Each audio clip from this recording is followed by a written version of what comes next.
ہم میں سے کون ہے جس نے نہج البلاغہ نہ پڑھی ہو نہ جانتا ہو؟ نہج البلاغہ امام علیہ السلام کے اقوال، ان کی وصیت، ان کے خطوط پر مبنی ایک کتاب ہے۔ اس کتاب کو لکھا ہے سید رضی نے۔ سید رضی ہی وہ عالم دین تھے جنہوں نے مولا کائنات کے تمام خطبات کو ایک جگہ پہ مشترکہ طور پر اکٹھا کیا اور نہج البلاغہ کی صورت میں ہم سب کو دیا۔ آج آپ مولا علی کے خطبات جگہ جگہ پڑھتے ہیں، آپ کو وائس اوور پہ، میسیجز پہ لوگ شیئر کرتے ہیں۔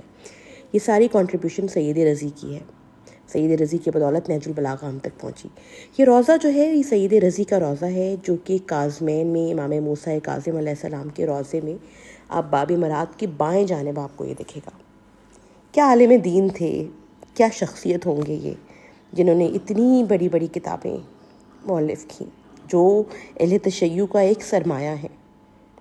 جب میں یہاں آئی تو مجھے بہت مختلف فیلنگ ہوئی۔ میں اندر گئی، میں نے دیکھا، میں نے محسوس کیا کہ کیا شخصیات ہوں گے یہ، کہ جن کی کاوشیں آج تک ہم سب تک موجود ہیں، ہم اس سے پڑھتے ہیں، اس سے مستفید ہوتے ہیں۔ ان کے بارے میں مشہور ہے کہ سید رضی کے جو استاد تھے وہ شیخ مفید تھے۔ شیخ مفید بھی ایک بہت جید عالم دین تھے۔ ایک دن خواب میں انہوں نے دیکھا کہ بی بی جناب سیدہ ان کے پاس آئی ہیں اور انہوں نے ان کو بچے دے دیے ہیں۔ جب وہ خواب سے اٹھے تو وہ بہت پریشان تھے۔ اتنے میں دروازے پہ دستک ہوئی، اور دروازے پہ دستک ہوئی تو ایک عورت 2 بچوں کو لے کر ان کے پاس آئی۔ ان بچوں کو شیخ مفید نے تعلیم دی، پڑھایا، لکھایا، عالم دین بنایا، جن میں سے ایک سید رضی نکلے اور ایک سید مرتضیٰ نکلے۔ یہ مناظر آپ نے سید رضی کے روضے کے دیکھے، جو بالکل کاظمین میں باب مراد کے بائیں جانب ہے۔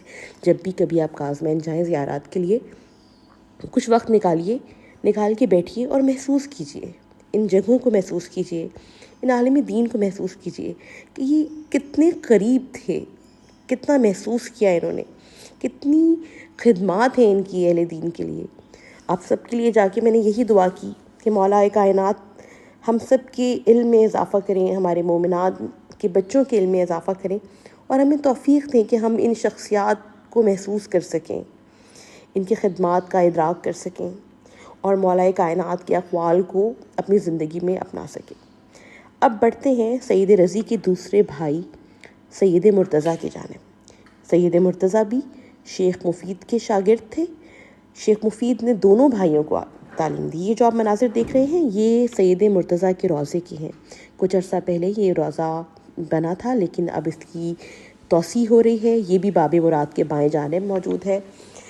سید رضی کے بعد آپ کو سید مرتضیٰ جو ان کے دوسرے بھائی تھے، ان کی خدمات میں سب سے بڑی چیز صحیفہ سجادیہ ہے۔ امام سجاد علیہ السلام کے وظائف پہ مبنی جو کتاب جو ہم سب پڑھتے ہیں، مولا کی مناجات دیکھتے ہیں، مولا کے وظیفے دیکھتے ہیں، وہ سارے کے سارے سید مرتضیٰ نے ڈاکومنٹ کیے اور ایک کتاب کی صورت میں ہم تک پہنچایا۔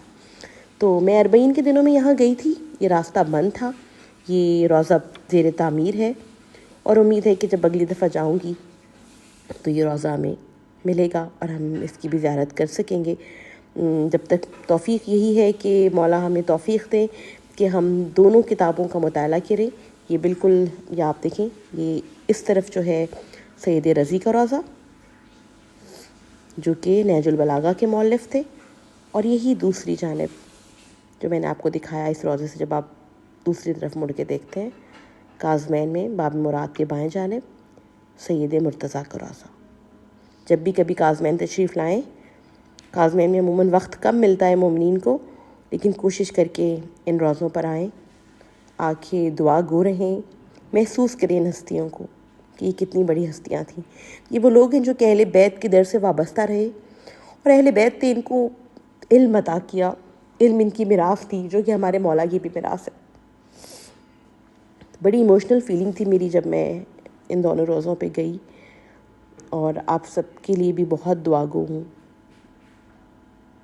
کہ مولا آپ کو جلد یہاں بلائیں، زیارات کروائیں۔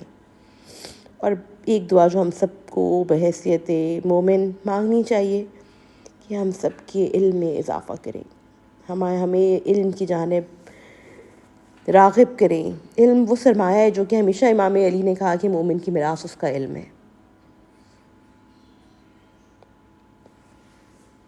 کاظمین میں مولا کے روضوں کی چاروں جانب بہت زرق برق سا بازار ہے. انہی بازاروں میں یہ 2 روضے موجود ہیں، اور میں کوشش کروں گی کہ اپنی اگلی ویڈیو میں آپ کو کاظمین کی بازار کی بھی کچھ جھلک دکھاؤں.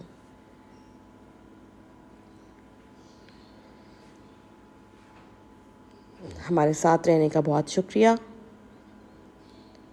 عراق کے صرف اس سفر میں آپ میرے ساتھ رہے. کوشش کروں گی کہ مزید معلوماتی ویڈیوز آپ لوگوں کے لیے لا سکوں. گزارش صرف یہی ہے کہ چینل کو لائک اور سبسکرائب کیجیے.